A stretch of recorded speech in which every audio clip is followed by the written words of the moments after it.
Stories from our Hanford history are produced by Northwest Public Television, a member of the Hanford History Partnership. Financial support from McKay Sposito, supporting the legacy of Hanford, its impact on economic development in the community, and the future opportunities the land offers. Their staff of designers, surveyors, and construction managers have consulted with energy, public works, and land development clients since 1974.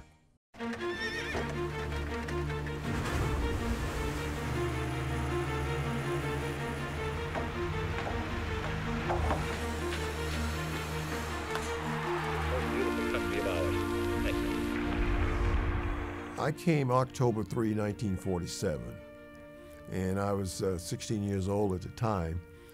And in the early years, in 1943, my relatives, primarily my uncles and also my father-in-law and others from my community down in Northeast Texas, came to work on the Manhattan Project.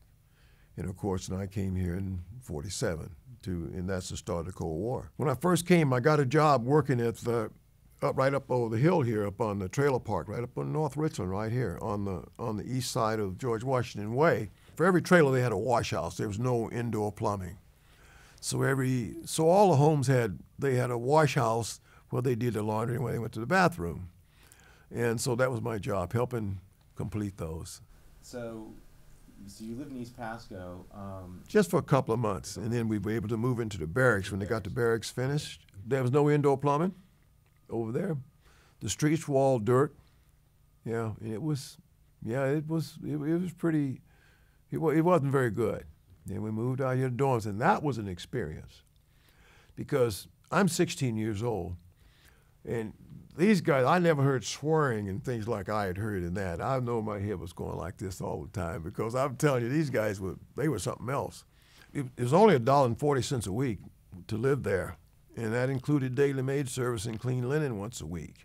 For lunches, when we go to work for our lunch, we could get a lunch box for 50 cents. And that included a couple of sandwiches, maybe orange and apple, maybe a slice of pie or something.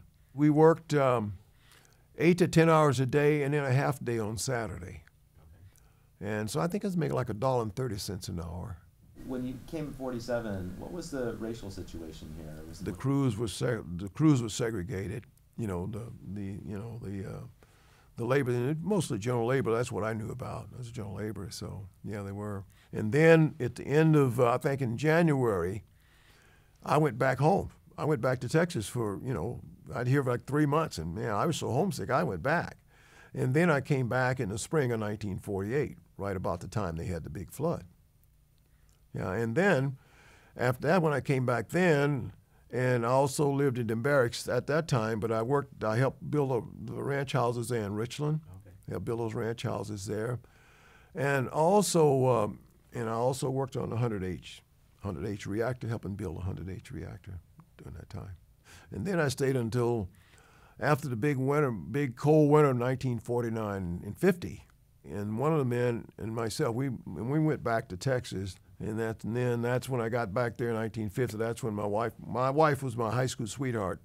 I married her and we went to Chicago for the next 15 months. And I came back to the Tri-Cities in 1951.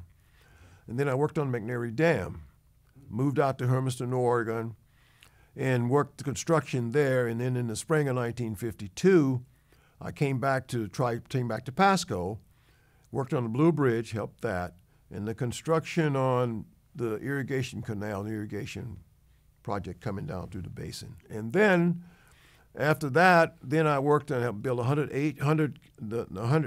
Ks, the 100 K east and west. I worked on that. And then I worked in helping build a Purex facility in 200 East area.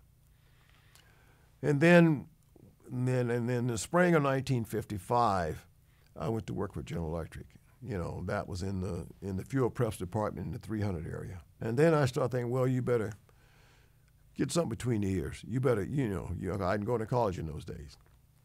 And by that time, I had a wife and 3 children. That's when I decided, well, I better get going. So I embarked upon a night school program. I went to night school for 14 years.